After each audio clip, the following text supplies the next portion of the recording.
hampir 6 tahun. Terakhir pamitan sebelum saya mudik. Dia itu yang stroke pertama. Dia masih ngaji walaupun pakai tongkat di atas. Luar biasa.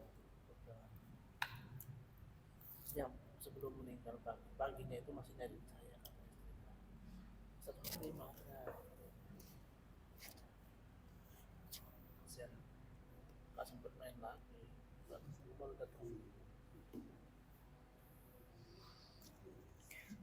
Bismillah. Pensiun katanya parah-parahnya. Iya, udah pensiun 1 bulan 2 bulan. Assalamualaikum warahmatullahi wabarakatuh.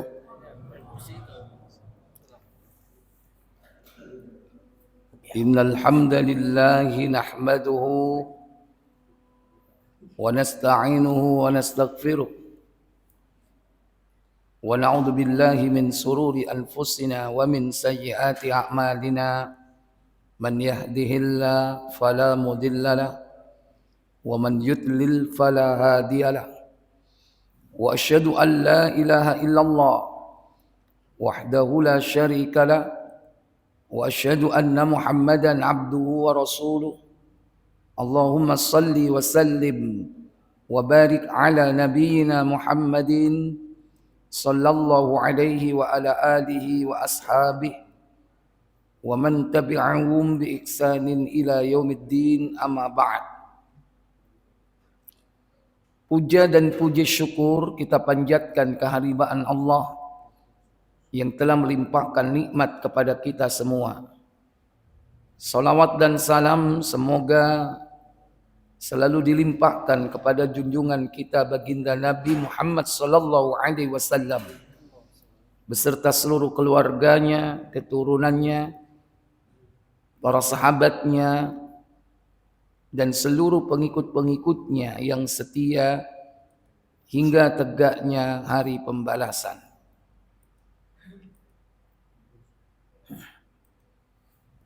Ikhwatal iman, a'azzani Allah wa iyyakum. Malam ini kita akan melanjutkan pembahasan tentang kitab Syarah Thalathatul Usul sampai kepada poin yang keempat. Dari 4 perkara yang wajib diketahui, dipelajari oleh setiap muslim setelah ilmu, mengenal Allah, mengenal nabinya, mengenal Islam dengan dalil, baru kemudian yang kedua mengamalkannya, yang ketiga mendakwahkannya, dan yang keempat as-sabru 'alal adza fi, bersabar di dalam menghadapi berbagai gangguan.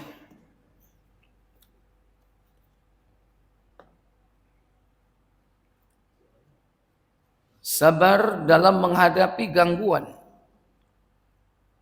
Tentu bukan hanya sabar di dalam mendakwahkan ilmu, tapi juga meliputi sabar di dalam menuntut ilmu.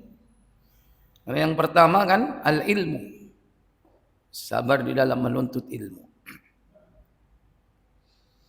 Karena menuntut ilmu juga butuh kesabaran.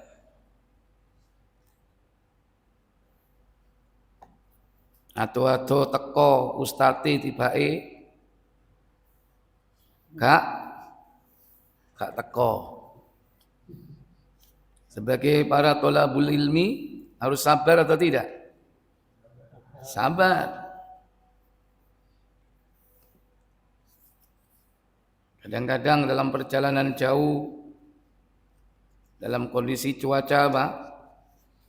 Hujan, tengah jalan, mungkin dia terkena suatu gangguan, halangan. Atau dia belajar diserang oleh rasa kantuk. Mungkin nggak itu? Itu yang sabar penuntut ilmunya atau yang memberi ilmu yang harus sabar? Hah? Delok murid ngantuk ngono iku sing sabar, sing ngantuk apa sing? Baik.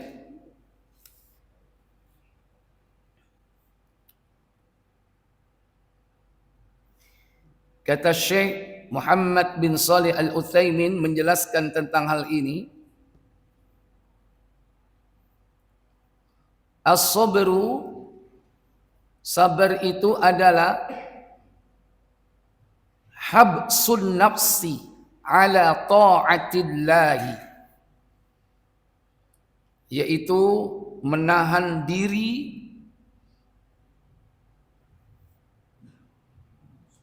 dalam mentaati Allah tabaraka wa ta'ala. Menahan diri dari untuk tidak taat maksudnya. Dia tahan dirinya untuk tetap istiqomah dalam ketaatan. Wa hasabaha an maksiatillah, dan juga menahan diri, menahan nafsu dari berbuat durhaka kepada Allah. Ini juga termasuk dari bagian kesabaran. Wa habasa anit taskhoti min aqdarillahi, dan juga sabar di dalam yakni ketetapan takdir Allah tabaraka wa taala, untuk tidak mengeluh terhadap ketetapan itu. Sabar tidak mengeluh atau murka. Tapi kan enggak pantas hamba murka kepada siapa? Allah. Kalau Allah murka kepada hamba, pantas tidak? Iya. As-sukhtu, sukhtullah, itu kemurkaan Allah. Karena ada hadis ridallah fi ridal walidain. Keridhaan Allah tergantung keridhaan orang tua. Wa sukhtu rabbi, atau sebaliknya, kemurkaan Rabb atau sukhtullah fi sukhtil walidain, tergantung kepada kemurkaan kedua orang tua.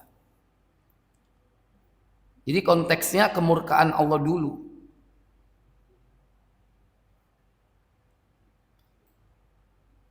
Pantas kalau Allah itu murka kepada makhluk, kepada hambanya. Tapi kalau manusia tidak layak. Tapi seandainya itu terjadi, maka itu termasuk bagian dari ketidaksabaran. Mestinya dia apa? Yakni wahasaban nafsi, hasaban nafsa, atau menahan diri an sukhti, dari kemurkaan, dari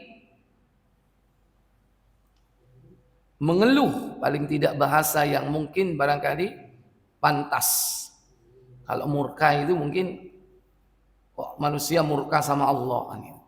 Tapi mengeluh min aqdarillah, mengeluh dari ketetapan takdir Allah. Ini bentuk sabar yang ketiga. Yakbisun nafsa anit taskhuti wat tajjir wal milal, yaitu menahan dirinya dari mengeluh, dari kebencian, dan juga dari sifat bosan. Karena tiga sifat ini ada pada manusia. Wa yakunu daiman nashitan fi da'wati ila dinillahi wa in awda dan hendaklah dia selalu rajin bersemangat di dalam berdakwah, mengajak manusia menuju ke jalan Allah sekalipun dia diganggu. Di sini konteksnya tetap istiqomah dalam dakwah. Berarti kalau orang sudah mendakwahkan ilmu, dia sudah harus selesai dalam dua perkara, yaitu selesai dalam hal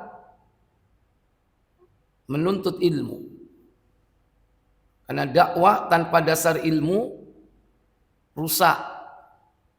Isi dakwahnya dongeng, cerita. Tapi harus didasarkan ilmu. Qala Allah wa qala Rasulullah. Itu dasar berdakwah. Harus sudah selesai dengan ilmu dulu. Walaupun tidak harus mencapai tingkatan ilmu yang tinggi setingkat para ulama misalnya. Maka beda ya. Ulama dengan dai beda. Sekalipun dai itu tidak sampai kepada tingkat ulama, maka dia tetap berdakwah. Ibarat kalau ulama itu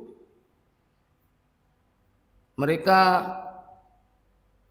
orang-orang yang memiliki produk-produk yang siap disajikan, dan para dai itu adalah penyajinya. Mereka menyajikan.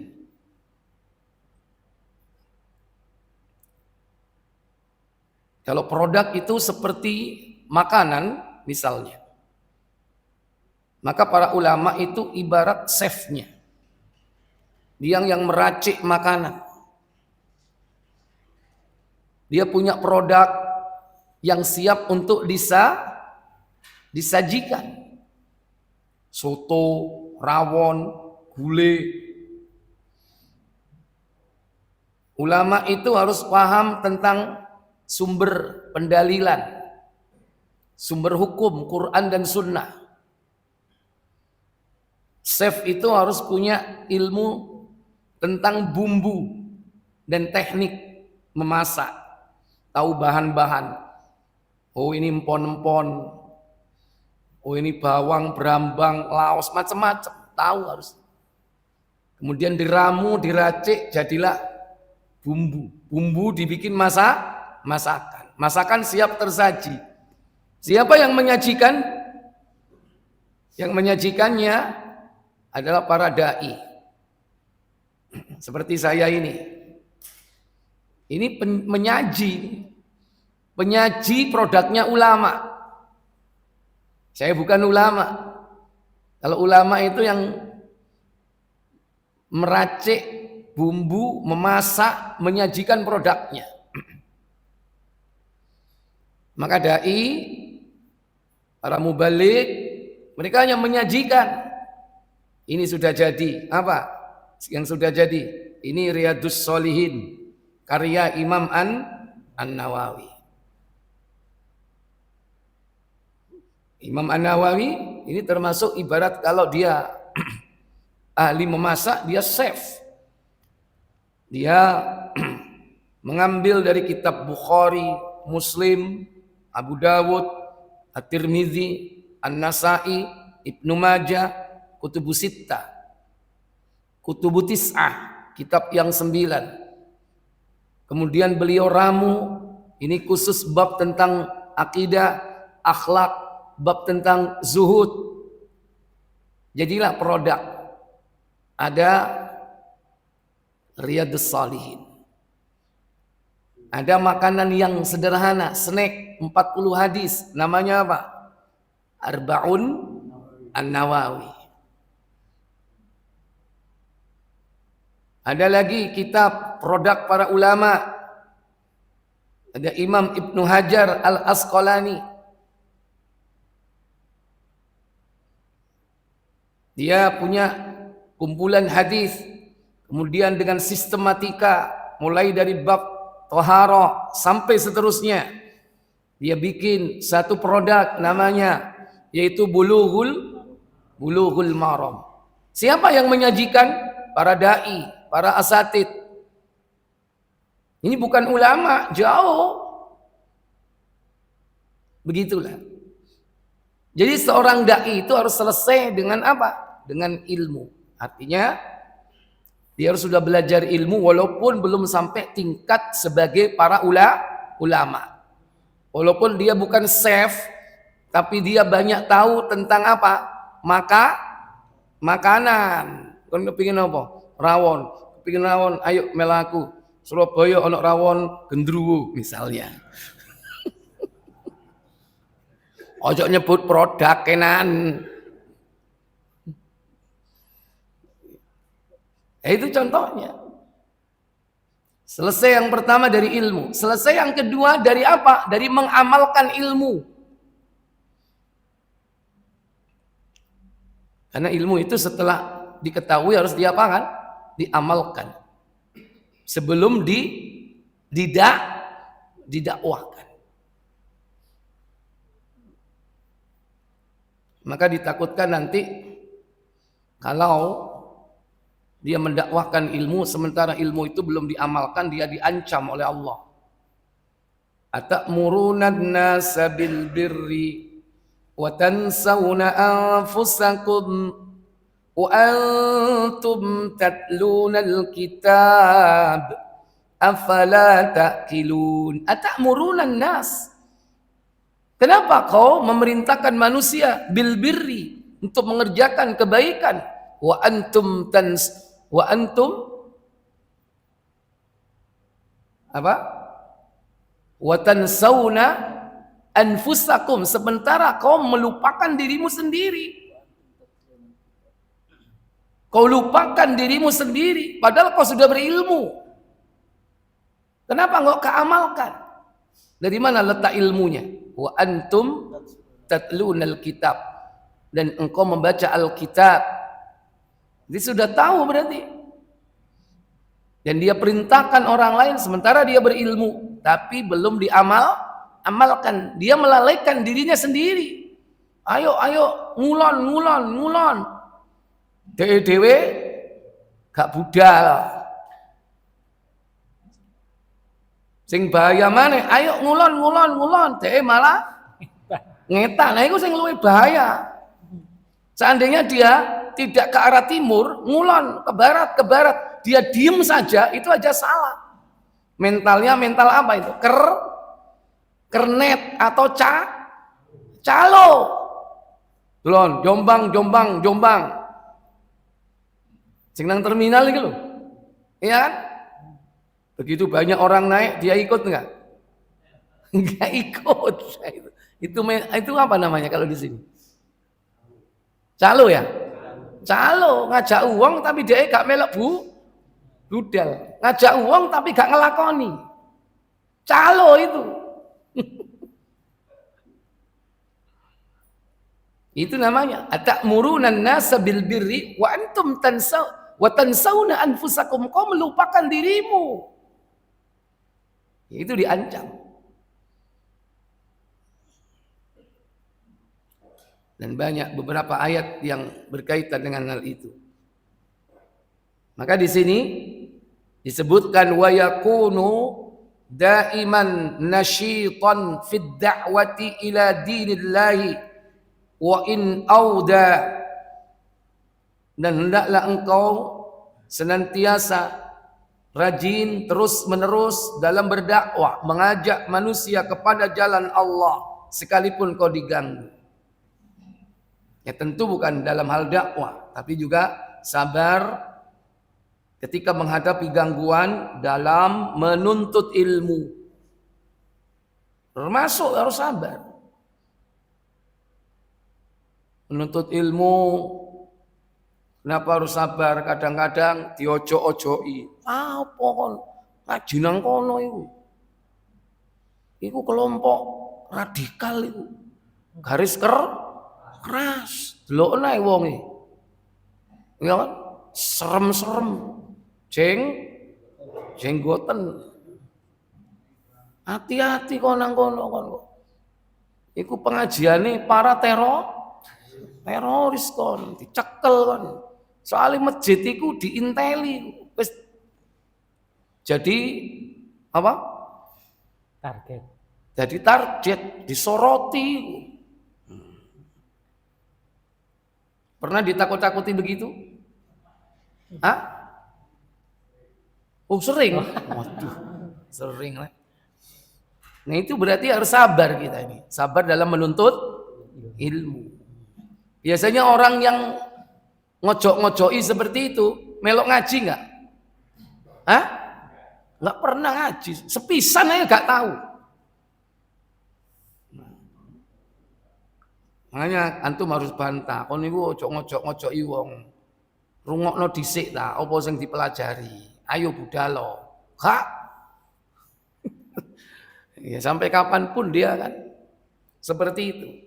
Dan bertemu dengan orang seperti itu dimanapun, di tempat yang banyak kaum muslimin menuntut ilmu, pasti akan bertemu orang-orang seperti itu. Dan kadang bukan orang jauh, orang dekat. Termasuk keluarga kita. Kadang-kadang nggak jauh. Lianna adiyatad da'in ilal khair min tabi'atil bashari. Karena bahwasannya gangguan terhadap para duat, orang-orang yang mengajak kepada kebaikan, merupakan kebiasaan manusia. Illa man hadallahu, kecuali orang yang diberikan petunjuk oleh Allah.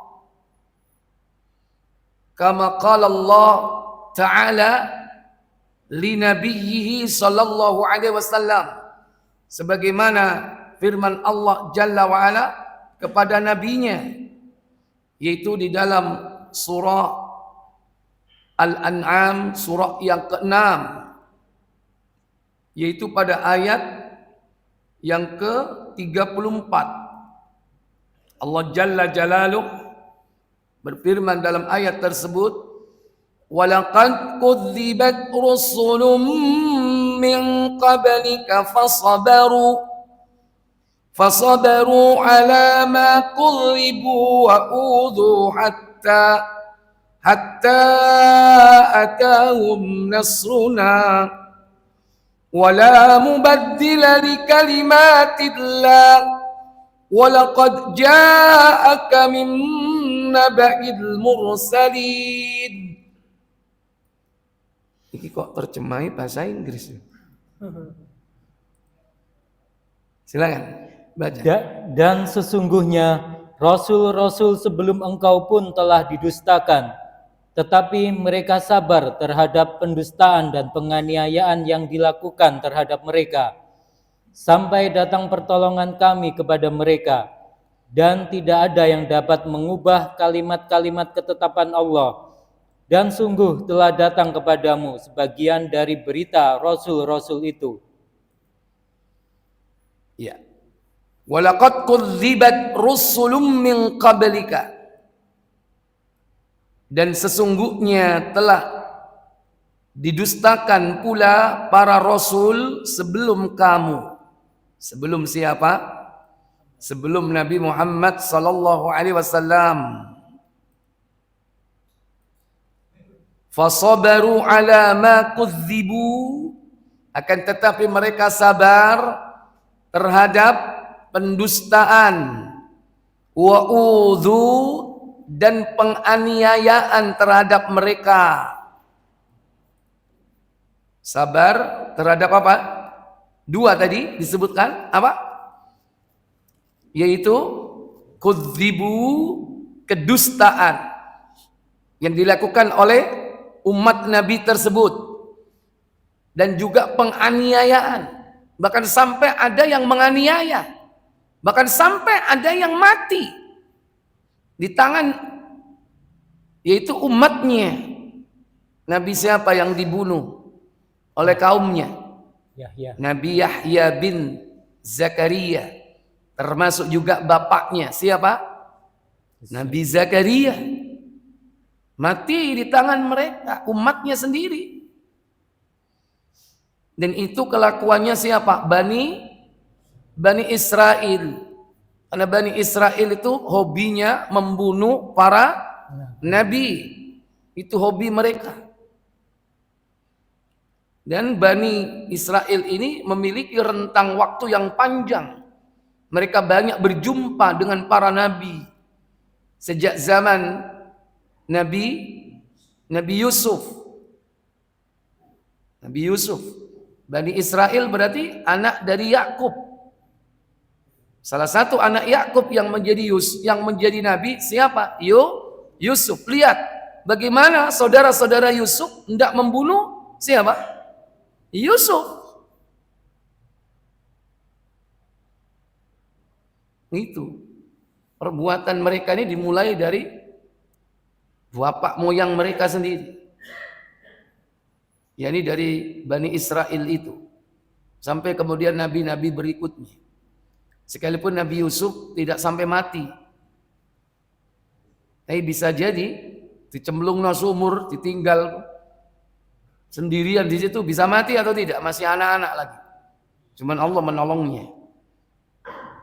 Apalagi bukan dari kalangan mereka.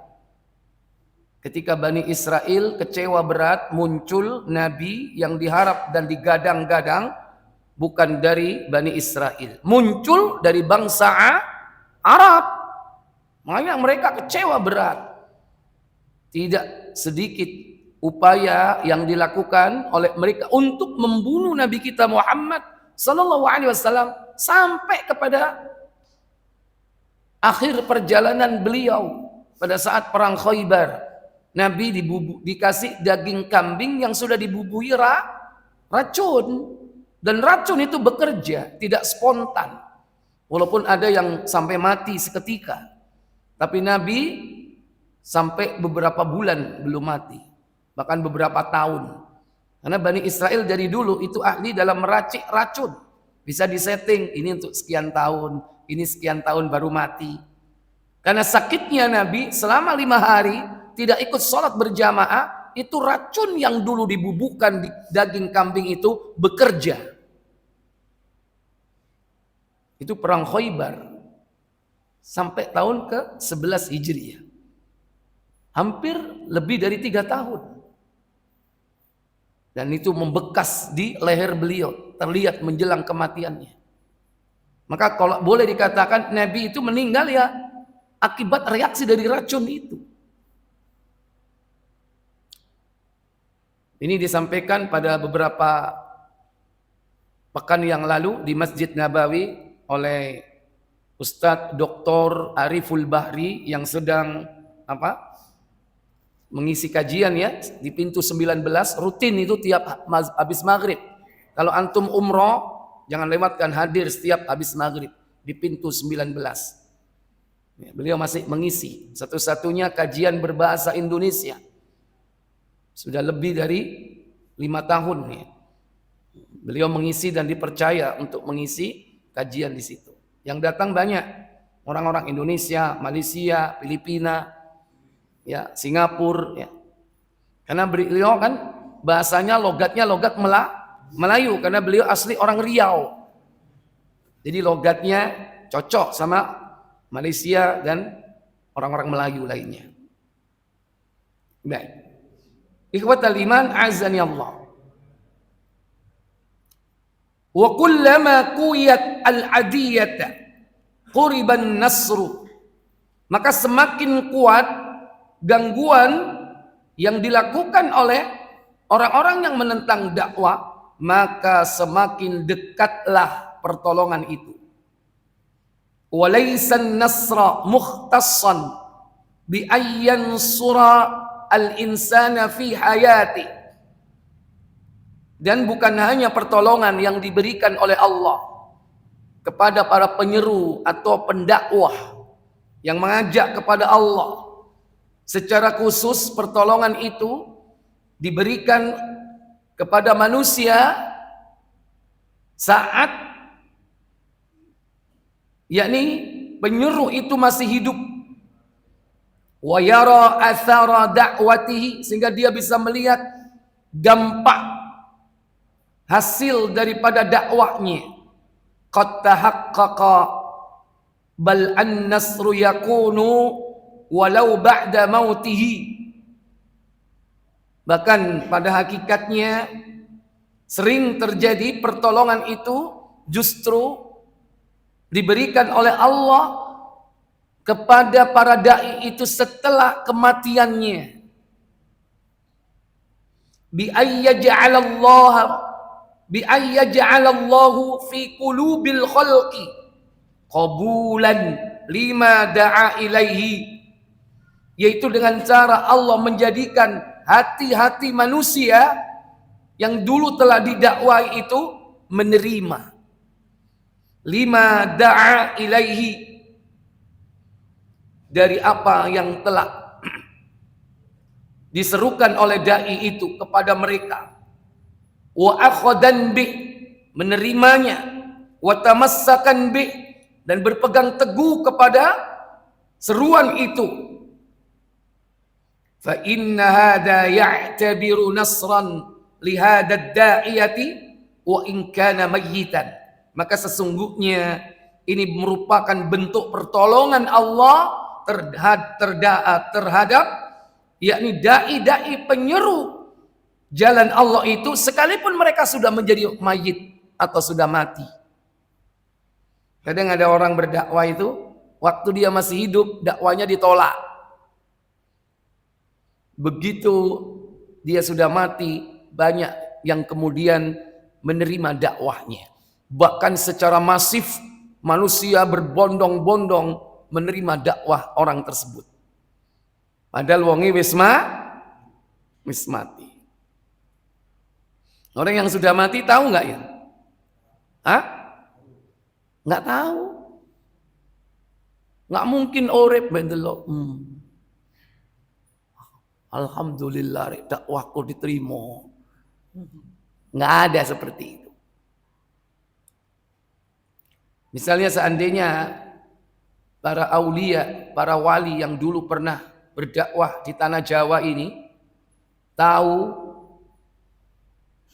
bahwa yang dulu orang-orang Jawa yang beragama Hindu, Buddha, Kejawen dan yang lainnya, ternyata semakin hari sampai hari ini sudah habis atau tinggal sedikit, justru yang banyak adalah orang-orang yang memeluk Islam. Mereka senang nggak kira-kira melihat hasil dakwahnya itu membawa dampak yang positif setelah sekian ratus tahun? Pasti senang. Mereka tidak tahu. Kalau Nabi misalnya, Nabi beda kalau Nabi kita Muhammad SAW, sekalipun beliau tidak tahu sekarang bagaimana keadaan kaum muslimin atau keadaan kaum muslimin sesudah sepeninggal beliau lah. Tapi yang jelas secara kuantiti, jumlah bertambah atau tidak? Bertambah. Dan Nabi yakin bahwa dakwahnya itu diterima di seluruh penjuru bumi ini setelah sepeninggal wafat beliau. Mungkin Islam belum sampai menyebar ke Eropa, masih ada di Jazirah Arab. Mungkin berhasil menaklukkan Persia, menaklukkan Romawi, kalau itu sudah jelas janji Allah Jalla wa'ala. Menaklukkan Jawa belum atau tidak? Kabar dari Allah kepada Nabi. Halo? Islam sampai ke Jawa? Nggak ada Qur'annya. Masa ada? Atau sampai ke bumi belahan atau di tempat lain di muka bumi ini? Sampai di Rusia mungkin? Sampai ke Cina? Mungkin belum. Tapi Nabi yakin dengan diturunkan apa? Surah Idza jaa nasrullahi wal fath. Wa ra'aitan nasa, dan kalian akan melihat manusia apa? Yadkhuluna, masuk fi dinillahi, ke dalam agama Allah, afwaja, berbondong-bondong. Cukup dengan ayat itu, Nabi memiliki keyakinan bahwa nanti di akhir zaman Islam akan dipeluk oleh manusia berbondong-bondong. Maka tidak perlu harus hidup lagi, kemudian ngecek, aku tak lawatan ke negeri ini, negeri itu, nggak perlu. Kalau ada orang yang mendongengkan seperti itu, dongeng, itu dusta. Nabi hadir, datang ke majelis-majelis sholawat, ya kan? Ya kan? Hadir di majelis sholawat di Mojokerto, meneh nanggoni Australia, hadir meneh karena ada majelis sholawat, meneh nang Suriname ada majelis sholawat, ya kan? Lawatan-lawatan seperti itu. Itu dusta. Tapi masih ada kaum muslimin yang meyakini seperti itu. Terutama ketika apa? Beliau datang. Mahlul qiyam. Baca rawi apa? Mahlul qiyam. Ya, mahalul qiyam itu kalimat akhirnya. Fahtazal arsyu taraban wastibsyara wazdadal kursi haibatan wa waqara. Betul kan? Nah, tahu deh. Begitu sajidan syakiran hamidan ka'anna badrut tamami mahalul qiyam, berdiri sallallahu ala Muhammad. Wah, itu dianggap Nabi datang. Mana yang berhasil mendatangkan Nabi? Inte gurung karuan isok nekakno Prabowo. Isok nang nekakno Prabowo. Gurung karuan. Iki Nabi. Nah, ini contoh keyakinan-keyakinan batil. Nabi SAW sekalipun beliau hidup di alam barzakh tidak perlu kemana-mana, hadir di majelis-majelis solawat. Solawat umatnya akan disampaikan kepada beliau oleh malaikat khusus. Namanya siapa? Ingat? Malaikat siapa yang bertugas menjadi kurir menyampaikan solawat kita, salam kita kepada Nabi. Halo? Turun ya? Malaikat siapa? Turun apa wis mari? Loh, turun lah. Oh, mangkane iku sing garai awakmu ngadeg.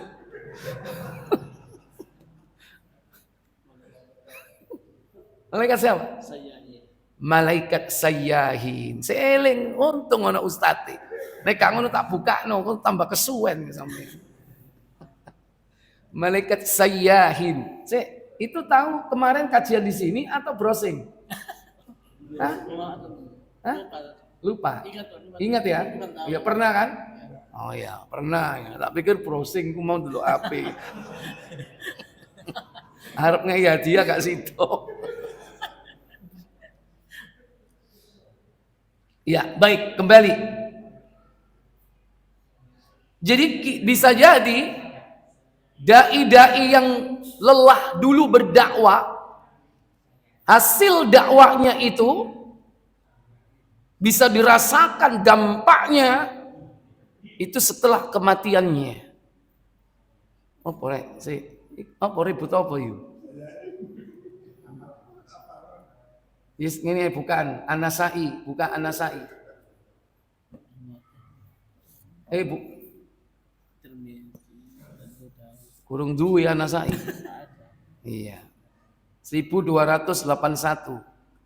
Maksudku itu cek jangan sampai salah tulisannya ya. Kok sayyahin keliru sayati bahaya. Kadang-kadang sampean kan rotok lali, pemenek ngaji ini rotok ngantuk ya kan. Harus tahu tulisannya antum.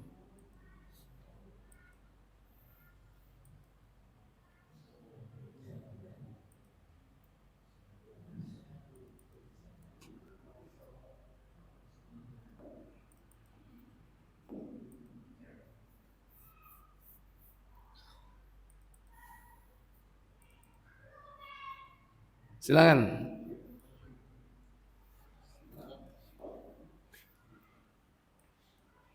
baca di depan. Ini tak save dulu.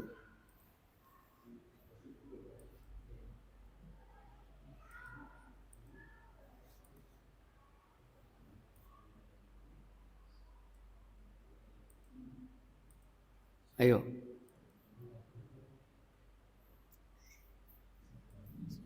Dari Abdullah. Ayo. Dari Abdullah, ia mengatakan bahwa Rasulullah SAW bersabda, Allah memiliki malaikat sayyahin yang berkeliling di bumi. Mereka menyampaikan salam dari umatku kepadaku. Namanya siapa? Sayyahin. Inna lillahi malaikatan sayyahin. Sesungguhnya Allah memiliki malaikat yang bernama sayyahin. Sayyahin.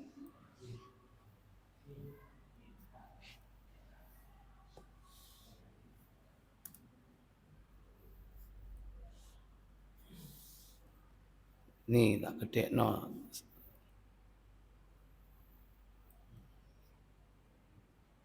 Jelas ya tulisannya apa? Anak tasdite sayyahin. Fil ardi, dia itu mobile keliling bumi untuk menyampaikan salam dari umatku kepadaku. Yuballighuni ummatis salam. Ya, baik. Wis, saya hapus. Baik, kita lanjutkan. Fa'alad da'iyati ayyakuna sabiran ala da'watihi mustamiran fiha. Maka hendaklah bagi para penyeru jalan Allah, para dai, hendaklah dia memiliki sifat sabar di dalam dakwahnya, terus menerus di dalamnya. Sabiran ala ma yad'u ilaihi min dinillahi azza wa jalla. Bersabar di dalam mengajak manusia kepada jalan Allah. Sabiran ala ma ya'taridu da'watahu. Dan sabar ketika dakwahnya itu ditolak. Sabiran ala ma ya'taridu huwa minal adha. Atau sabar kepada orang-orang yang menolak dakwahnya dengan cara mengganggunya. Wahahumur rusul salawatullahi wassalamu alaihim. Maka hal ini sama dengan mereka, para rasul, semoga Allah memberikan salawat atas mereka semua. Mereka diganggu bil qawli wa bil fi'li, dengan ucapan dan juga dengan perbuatan. Kama qala Allah Ta'ala, sebagaimana firman Allah Ta'ala di dalam surah Adz-Dzariyat, itu surah yang ke-51 pada ayat yang ke-52. Allah Jalla Jalaluh berfirman dalam ayat tersebut, kadzalika ma atal ladzina min qablihim min rasulin illa qalu sahirun aw majnun. Apa kata Allah? Demikianlah, tidak seorang rasul pun yang datang kepada orang-orang yang sebelum mereka, melainkan mereka mengatakan, dia adalah seorang tukang sihir atau seorang gila.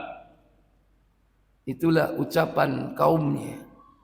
Kalau enggak dituduh sahir, tukang sihir, atau dituduh sebagai apa? Majnun. Apa majnun? Orang gila.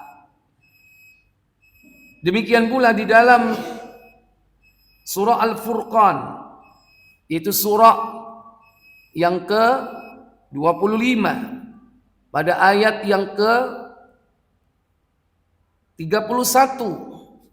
Allah tabaraka wa taala berfirman dalam ayat tersebut, Wa kadzalika ja'alna likulli nabiyyin aduwwan minal mujrimin wa kafa bi rabbika hadiyan wa nasira. Apa kata Allah? Dan seperti itulah telah kami adakan bagi tiap-tiap nabi musuh dari orang-orang yang berdosa, dan cukuplah Tuhanmu menjadi pemberi petunjuk dan penolong. Wa kadzalika ja'alna likulli nabiyyin, demikianlah, seperti itulah telah kami jadikan bagi tiap-tiap nabi apa? Aduan, musuh. Di kalangan mereka ada musuh pertama, yaitu minal mujrimin, dari kalangan para pendosa. Di samping musyrikin ada apa? Munafikin. Ini sama-sama musyrikin, munafikin, ini kafirin. Tapi ada juga yang mujrimin. Mujrimin ini apa? Orang fasik, hobi berbuat dosa. Itu termasuk musuh para nabi.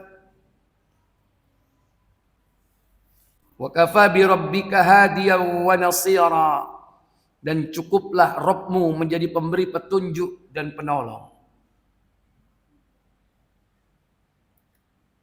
Walakin 'ala da'iyah, akan tetapi bagi para dai, ayyuqabila dzalika bis sabri, hadapilah semua itu dengan sabar.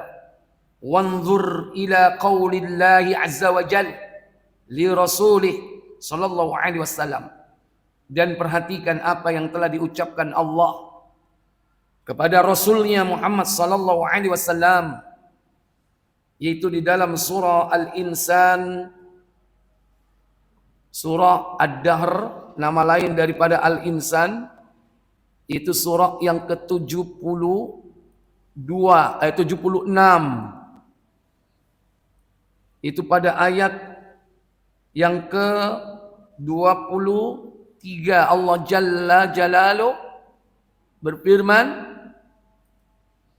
Inna nahnu nazzalna 'alaika Qur'ana tartila.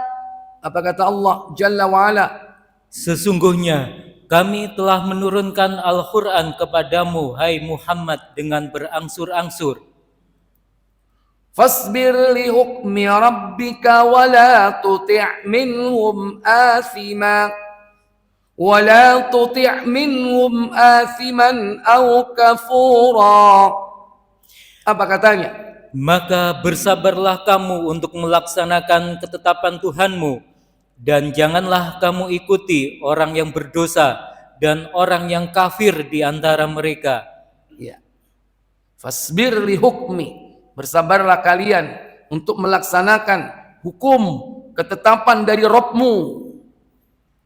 Ini perintah Allah. Setelah Allah menjemputkan, kami telah menurunkan Al-Quran dengan tanzila, dengan tahapan-tahapan, secara berangsur-angsur. Itu merupakan nikmat dari Allah.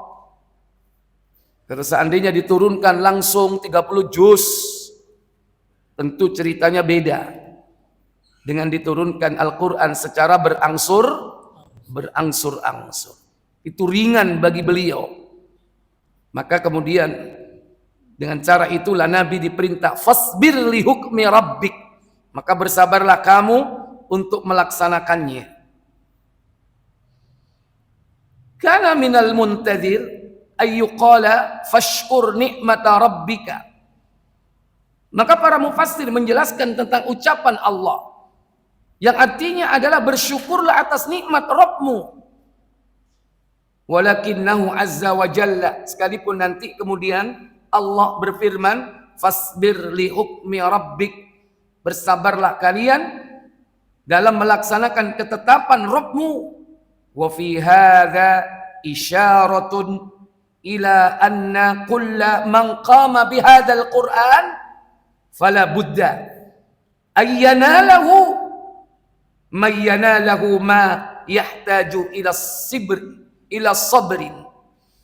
Dalam ayat itu Allah memerintahkan agar bersabar. Ini menunjukkan isyarat bahwasanya setiap siapapun orang yang menyampaikan Al-Quran, mendakwakannya, pasti mau tidak mau dia akan memperoleh seperti apa yang diperoleh oleh Nabi.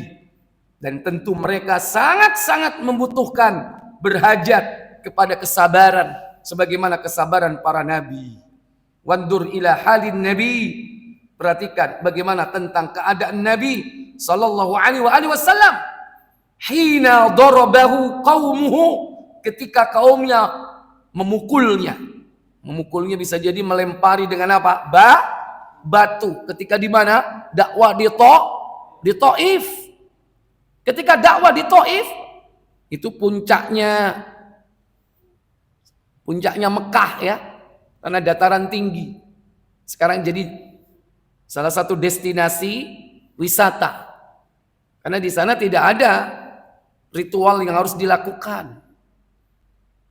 Hanya ada sekedar apa? Situs. Satu-satunya makam sahabat yang ada di situ yaitu makam Ibnu Abbas radhiyallahu taala anhu. Di situ ada perpustakaan. Beliau meninggal di sana karena beliau menetap di Taif. Naik ke gunung setelah terjadi fitnah, yaitu perang antara Ali dan Muawiyah. Perang Jamal, perang Siffin. Maka beliau naik ke atas gunung, mengajarkan ilmu di sana. Gak turun-turun sampai mati. Turunnya ketika apa? Diminta oleh Ali bin Abi Thalib untuk mendakwai siapa? Kelompok Khawarij yang 12.000 nyempal di Harura. Kemudian didakwai oleh Ibnu Abbas, berbicara tentang Al-Quran 3 hari 3 malam. Diladeni itu Khawarij yang pemikirannya sudah rusak. Dia ahli Al-Quran, menghafal Al-Quran, tapi Al-Quran tidak sampai masuk melewati kerongkongan mereka, hanya di lisan, tidak di hati. Sementara sahabat masih banyak yang hidup. Maka sahabat Abdullah bin Abbas radhiyallahu taala anhuma mendatangi mereka, dialog tentang subhat-subhat yang mereka miliki. Itu berkaitan dengan ayat-ayat Quran. Dan mereka rujuk berapa? 6.000 orang, separuh dari 12.000 merujuk kembali bertobat. 6.000 lain-lainnya mokong, bangkel. Inilah yang kemudian dihabisi sama yaitu sahabat Ali bin Abi Thalib dan pasukannya sampai habis di Harura. Nah, begitu Ibnu Abbas ya radhiyallahu taala anhu. Beliau tinggal di mana? Di Taif sampai mati. Dan Nabi pernah dakwah di Taif. Di sana bersama siapa? Yaitu sahabat Zaid bin Harithah. Pemuka-pemuka yang ada di sana mereka menolak dakwah Nabi.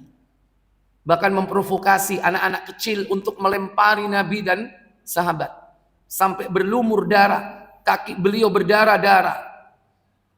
Malaikat Jabal yang ada di tempat itu datang bersama malaikat Jibril. Malaikat Jibril lebih dulu menemani. Malaikat penunggu gunung yang ada di sana menawarkan diri. Ya Muhammad, bagaimana? Ya apa? Iki gunung tak blekno nang gone wong Taif. Kata Nabi, lah, jangan. Bagaimana ketika itu Nabi sallallahu alaihi wasallam wa huwa yamsahud dama. Beliau mengusap darahnya an wajhi, dari wajahnya, wa yaqul, akan tetapi beliau masih berdoa mengatakan, Allahumma ighfir liqaumi fa innahum la ya'lamun. Wahai Allah, ampuni mereka wahai Allah. Maafkan mereka wahai Allah, karena sesungguhnya mereka tidak mengetahui. Kaum yang tidak tahu. Mereka tidak tahu kalau kami ini nabi. Kalau aku ini adalah seorang nabi. Itu doa nabi kita. Walaupun beliau dalam keadaan berlumuran kira-kira nek sampean diantemi watu, gelocoran gete, mari ngono ana sing nawarkan jasa, wong sing ngantemi iku dihukum, ya apa iki rek, gunung iki tak encepno nang dheke. Apa jawaban antum? Gas. Halo? Gas. Wis gasken kat. Wis, kalau itu kita. Wa fa'alad da'iyah ayyakuna sabiran. Maka hendaklah bagi seorang dai haruslah sabar. Siapapun. Siapa yang menjadi dai? Antum semua ini dai. Harus bersabar dari gangguan. Iki masih sisa lagi. Oh, sama. Dengan stilu, silakan. Nanti dilanjutkan sebentar.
Baik para ibu, para bapak, saudara-saudari sekalian yang dirahmati Allah. Saya tuntaskan penjelasan beliau, tinggal beberapa poin di sini. Was-sabru salasatu aqsamin. Dan sabar itu terdiri dari tiga macam. Sabrun ala ta'atillah. Sabar di dalam melaksanakan ketaatan kepada Allah. Sabrun an maharimillah. Yang kedua, sabar terhadap perkara-perkara yang diharamkan oleh Allah. Berarti sabar dalam meninggalkan perbuatan maksiat, perbuatan dosa. Sabrun ala aqdarillahi allati yajriha, yaitu sabar terhadap apa yang telah diputuskan Allah dari takdirnya. Ya, takdir itu bisa baik, bisa buruk. Ini tiga macam sabar. Sebagian ulama menyebut yang ketiga as-sabru indal musibah. Sabar ketika tertimpa musibah. Yang pertama, sabar dalam apa tadi? Dalam taat kepada Allah. Contoh, sholat. Ini ibadah yang paling utama, harus sabar. Makanya Allah katakan dalam surah Toha, surah yang ke-20 ayat 132. Allah berfirman,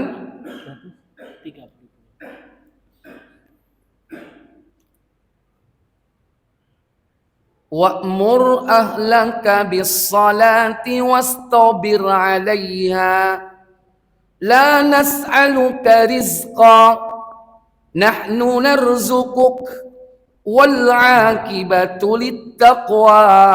Apa katanya? Dan perintahkanlah kepada keluargamu mendirikan sholat, dan bersabarlah kamu dalam mengerjakannya. Ya. Wa'mur ahlak, dan perintahkan kepadamu, kepada keluargamu, kepada istrimu, kepada anak-anakmu, ahlimu. Untuk apa? Menegakkan sholat. Wastabir 'alaiha, dan bersabarlah di dalam mengerjakannya. Wong sholat itu kudu sabar enggak? Halo? Sabar. Ono uang, gak ono uang, zuhur tetep petang rakaat. Ojo sampai gak sabar. Gak ono uang rek, loro ae. Berarti gak sabar. Nek durung walau dolin, ojo amin. Itu berarti gak sabar. Potong kompas. Harus sabar. Sabar dalam mengerjakan, juga sabar di dalam memerintahkan. Ngilingno Salat nang anak kudu sabar gak? Halo. Angel apa gampang? Wis ngrasakno. Angele ngongkon anak salat, nggih. Tapi kudu sabar. Terus dielingno, nek durung salat aja pandeg. Nang salat, nang salat sampai dia salat. Jangan mengatakan, "Wis tak elingno kok, arek gak gelem." Ya wis. Apa seperti itu? Pasti anakmu tidak akan pernah sholat. Kalau hanya sekedar sekali kau ingatkan, lantas dia menolak, gak digubris, kemudian mengatakan, "Wis tak elingno kok." Lantas kita berhenti, ya sudah, pasti anakmu gak akan sholat. Jadi terus mengingatkan itu terus.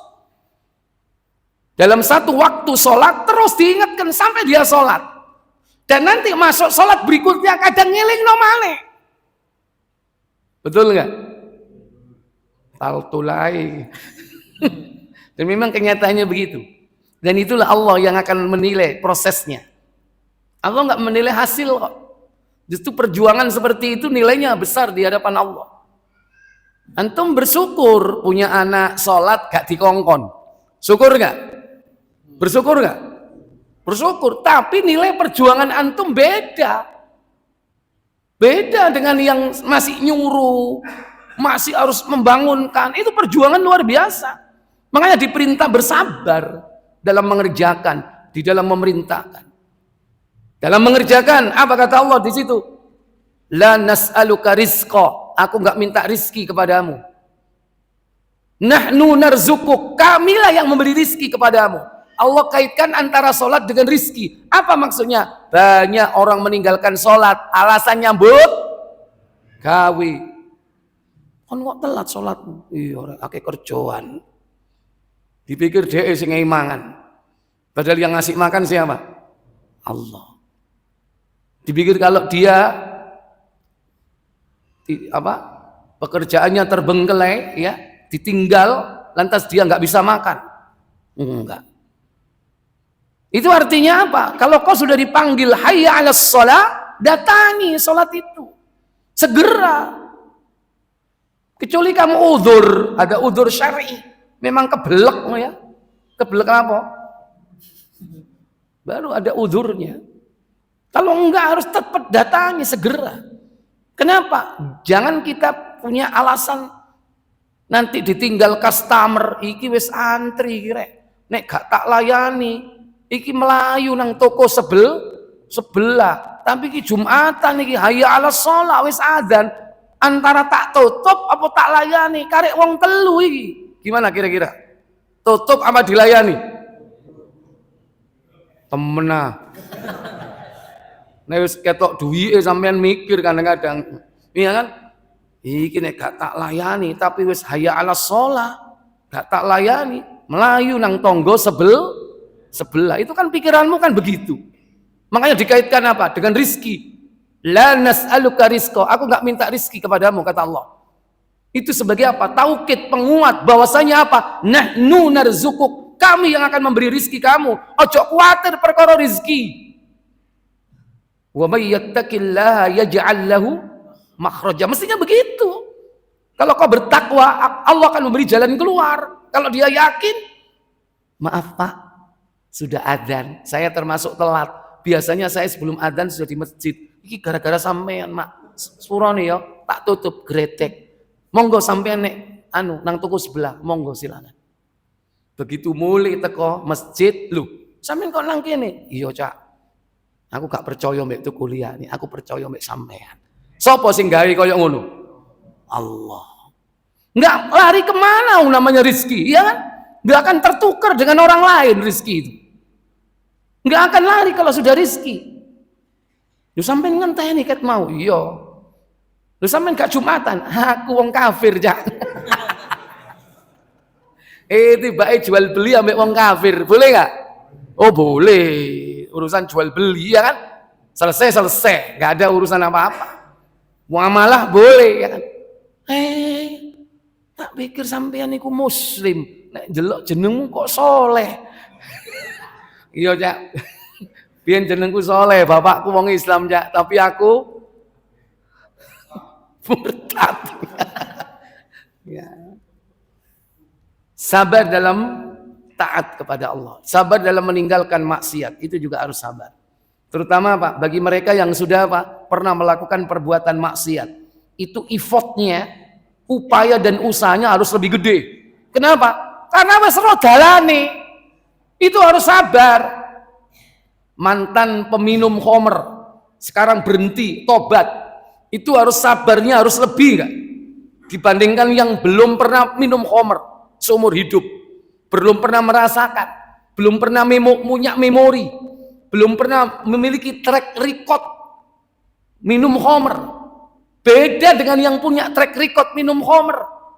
Wis seru tukune, regane pira, tukune nang ngendi masih nyengit-nyengit. Iya kan? Rasane ro nek iki ngene, nek iku ngene. Bolone sing suka ngelindungi, sing suka nggawa tambul yo se ono, iya kan? Itu wis ro dalane. Harus lebih apa? Lebih keras. Apanya? Upaya untuk menghindari atau bersabar dari berbuat maksiat. Nek perlu apa? Hijrah. Sojok gumbul mbek wong ngono iku. Ngadoh, saado-adone. Nek perlu nomere nang HP dihapus. Nek gak ngono SMS, cak tanteni. Nang ndi nang biasane. Pinggir ndi? Pinggir ndi? Kak, aku gak nuduh awakmu, Kak. Ya, jadi begitu. Kalau punya track record itu bahaya. Mending belum pernah punya perjalanan hidup seperti itu. Jadi sabar meninggalkan maksiat.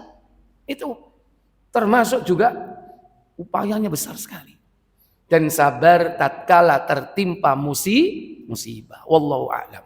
Insyaallah nanti yang akan datang kita akan bahas yaitu tentang dalil yang dipakai oleh muallif tentang tentang 4 perjalanan ilmu, mengamalkan ilmu, mendakwakan ilmu, sabar. Itu dalilnya dengan surah Al-Asr ayat 1 sampai dengan ayat 3. Dan bagaimana beliau menukil pendalilan dari Quran dan bagaimana penjelasan dari mufassir insyaallah. Mungkin ini yang bisa saya sampaikan. Sebelum saya tutup, ada pertanyaan? Silakan. Saya Ustaz. Monggo. Bismillah. Alhamdulillah ini pertanyaan saya kok sesuai dengan tema hari ini. Oh iya. Gini Ustadz, beberapa hari yang lalu ini saya komunikasi sama teman yang ada di kerjaan di Kalimantan, Ustadz. Nah, teman saya ini itu menceritakan segala permasalahan masalah kerjaan, Ustadz. Nah, dia ini kayak dalam under pressure gitu loh, Ustadz, dalam tekanan kerjaannya itu di Kebun. Dari klien maupun dari perusahaan tempat dia bekerja. Itu kayak ada fitnah atau apa itu tekanan gitu loh Ustaz, dari dalam maupun dari luar. Nah terus dia ini itu dapat kayak amalan gitu Ustaz.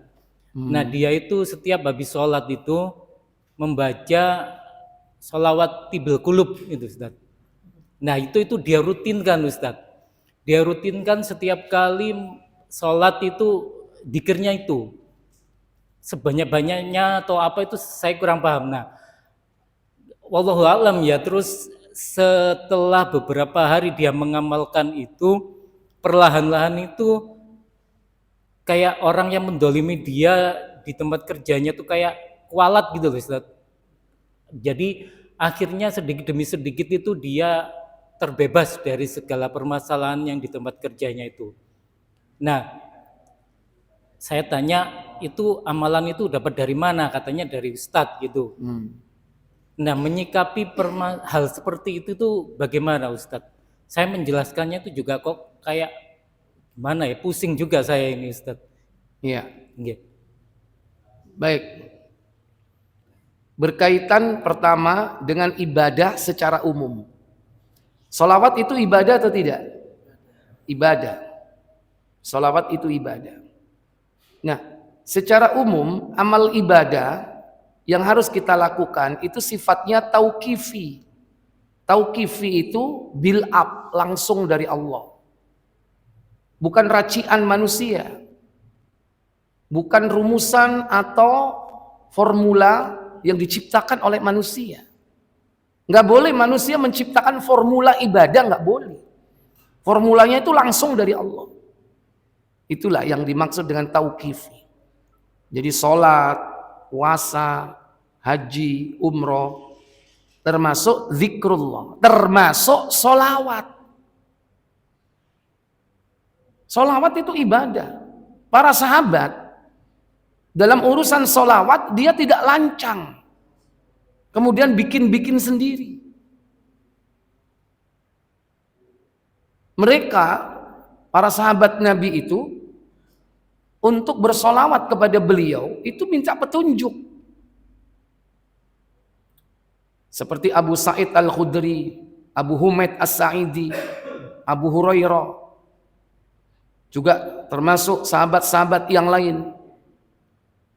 Ada sekitar 6 sahabat, atau bahkan 7 sahabat, ada yang tidak disebut namanya. Mereka itu mendapatkan amalan solawat dari Nabi. Orangnya berbeda, tapi solawatnya cuma 1. Contoh, buka An-Nasa'i 1890 atau 89. 1289 atau 1290, 91, sekitar situ. Salah satu contoh aja, ya.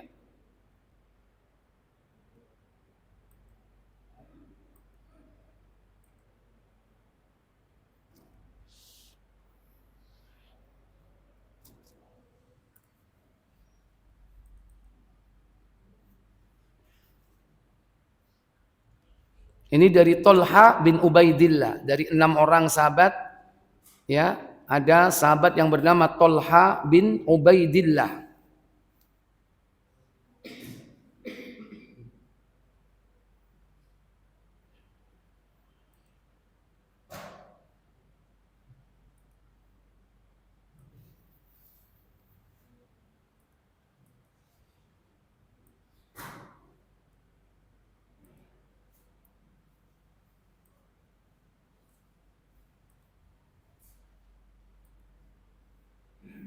Silakan. Coba antum baca yang bertanya. Dari Tolha bin Ubaidillah. Dari Tolha bin Ubaidillah, dia berkata, kami berkata, wahai Rasulullah Sallallahu Alaihi Wasallam, bagaimana cara kami bersolawat kepadamu? Nah, minta petunjuk kepada Nabi nggak? Minta petunjuk kepada Nabi atau tidak? Minta petunjuk. Baru kemudian menjawab, Allahumma, lanjut, ucapkanlah. Beliau Sallallahu Alaihi Wasallam menjawab, ucapkanlah, Allahumma sholli ala Muhammadin wa ala ali Muhammad, kama shallaita ala Ibrahim wa ala ali Ibrahim, innaka Hamidum Majid, wa barik ala Muhammad wa ala ali Muhammad, kama barakta ala Ibrahim wa ala ali Ibrahim, innaka Hamidum Majid. Baik. Saya tunjukkan lainnya.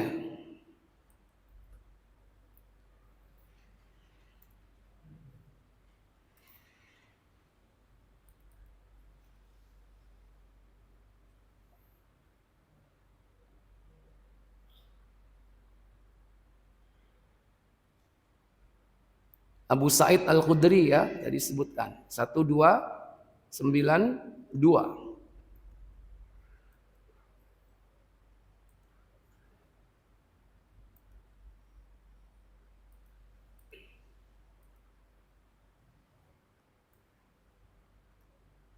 Silakan.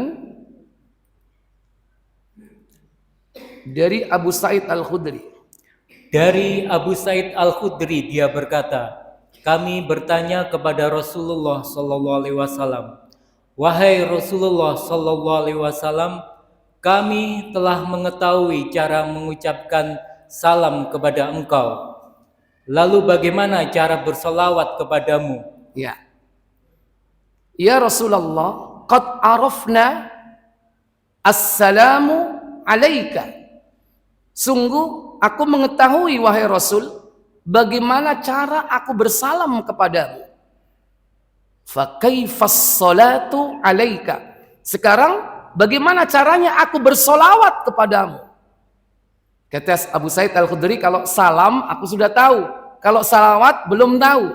Bagaimana caranya aku bersolawat kepadamu? Orangnya beda nggak? Kalau tadi yang pertama siapa? Tolha bin Ubaidillah. Kalau ini siapa? Khudri. Abu Sa'id Abu Sa'id Al-Khudri. Jadi sahabat itu dalam bersolawat itu minta petunjuk Nabi. Duduk mentang-mentang wong Arab, pinter gawe syair, lantas bikin sendiri. Sahabat itu generasi terbaik, gak keminter masih pinter. Nah sekarang ini gak pinter tapi keminter, gawe aneh-aneh. Solawat munjiat, solawat jenenge nar iku apa? Solawat apa? Naria, nanti Badriyah, nanti Al-Fatih, Tibil Kulub. Iku digawe pujian biasae. Nek mari adzan, ya apa suarane? Ayo. Halo. Ya. Jadi itu solawat yang dibikin oleh manusia tanpa dasar petunjuk dari Nabi sallallahu alaihi wasallam. Kalau seandainya hal itu diamalkan, kemudian pleng, tok, cer, benar-benar hajatnya dikabulkan. Ingat, hati-hati. Itu bisa jadi istidraj. Karena antum mengamalkan amalan yang tidak dituntunkan oleh Nabi. Bisa jadi diperdaya oleh syaitan. Seakan-akan ini adalah amalan yang baik. Apalagi sampai ditetapkan hitungan. Kon kudu maca selawat naria petang atus petang polo papat. Kok ro? Lu guyu dari tahu ngamal no ketane. Lu kenapa dengan hitungan begitu? Itu dari mana hitungan itu? Hitungan itu ibadah. Hitungan itu bagian dari ibadah. Antum sujud 2 kali. Kenapa? Karena itu ibadah ditetapkan oleh Allah. Ada 3 kali membaca. Kenapa kok dibaca sampai sekian kali? 100 kali. La ilaha illallah wahdahu la syarikalah. Lahul mulku wa lahul hamdu. Wa huwa ala kulli syai'in qadir. Karena ada dasarnya 100 kali. Dalam Sahih Muslim. Nomor 2313 riwayat Abu Hurairah. Kan ada dalil, amalkan 100. Kalau pengen lebih baca, tapi apa? Tidak perlu dihitungi. Sebanyak-banyaknya kalau lebih dari 100. Maksimal kalau ada hitungan fix itu adalah 100. Lebih dari 100 nggak ada. Kalau lebih dari 100 mesti diperintah apa? Yaitu sebanyak-banyaknya. Lah mau kan menetapkan 4. Tekondi. Pasti bisikan dari syaitan. Kalau itu diamalkan dan mencapai target 4, setan yang mensponsori datang memberikan apa yang dimintanya. Kenapa? Berarti dia sudah linesman. Ya, berarti sudah bikin kesepakatan untuk mendapatkan kemanfaatan 1 dengan 2. Makanya tidak sedikit mereka manusia dan jin melakukan simbiosa, saling menguntungkan padahal merugikan mereka. Karena Allah sendiri yang mengatakan rugi dalam surat Jin ayat 6, wa annahu kana rijalun minal insi ya'uduna birijali minal jinni fazaduhum rohaqa. Tidak akan menambah apa-apa kecuali dosa-dosa dan kesalahan-kesalahan. Itu kalau orang melakukan kolaborasi dengan jin. Maka kita tidak boleh melakukan bentuk interaksi apapun dengan jin. Enggak boleh. Oh dia ngawulo kepada saya. Dia mau siap jadi khodam. Siap tak suruh apa saja. Gak mungkin. Sampai yang dibohongi. Masalahnya mereka bisa lihat kita Kita nggak bisa lihat mereka. Makanya kalau kemudian saya sarankan, sampaikan kepadanya. Kalau hajatnya terpenuhi, mendatangkan kehebatan, ingat, itu bukan dari Allah. Tinggalkan amalan-amalan yang tidak ada tuntunan dalam Islam. Kita mencukupkan diri dengan apa yang ada dalam Quran Sunnah. Itu saja sudah kewalahan kita. Kok cari yang lain? Menungso ya senenge ngono. Golek-golek sing gak ono. Baik, saya pikir cukup. Kita tutup kafarat majlis. Subhanakallahumma wa bihamdik, asyhadu an la ilaha illa anta, astaghfiruka wa atubu ilaik. Wassalamualaikum warahmatullahi wabarakatuh.